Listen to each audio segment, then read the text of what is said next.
वस्सलातु वस्सलामु अला रसूलिल करीम।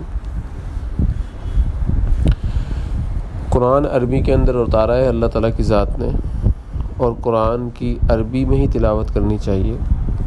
कुरान जैसा उतारा है वैसे ही पढ़ना चाहिए। और अल्लाह ताला की ज़ात ने अरबी ज़बान से मोहब्बत की है।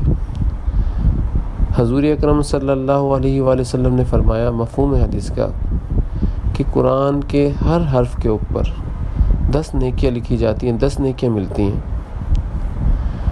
और मैं ये नहीं कहता कि अलिफ लाम मीम एक हर्फ है, बल्कि अलिफ एक हर्फ, लाम दूसरा और मीम तीसरा, इस तरीके से 30 नेकियां मिलती हैं। बाज़ उलमा ने इसकी भी तफसीर की और वो ये फरमाते हैं कि अलिफ के अंदर भी 3 हर्फ हैं, अलिफ लाम फ़ा, और इसी तरीके से लाम के अंदर भी 3 हर्फ हैं, लाम अलिफ मीम, और इसी तरीके से मीम के अंदर भी 3 हर्फ हैं, मीम या मीम। तो इस तरीके से ये 90 नेकियां मिलती हैं अलिफ लाम मीम कहने के अंदर, क्योंकि ये 9 हर्फ बन जाते हैं। तो 9 हर्फ कहने के ऊपर हर हर्फ के ऊपर 10 नेकियां मिल रही हैं। इस तरीके से ये 90 नेकियां बन जाती हैं।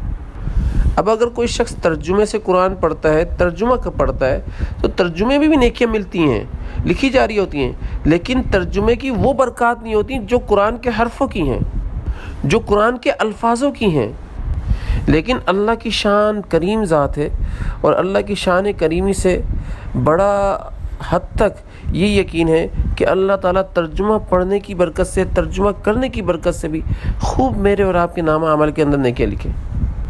और मैं और आप कहाँ नेकियों के लिए कुरान की तिलावत करें और कहाँ तर्जुमा नेकियों के लिए पढ़ें, बल्कि मैं और आप तो कुरान की तिलावत अल्लाह को पाने के लिए करें, और तर्जुमा भी पढ़ें तो अल्लाह ताला की ज़ात की बात को समझने के लिए पढ़ें कि अल्लाह हमसे बात क्या कर रहे हैं, क्या कहना चाह रहे हैं हमसे।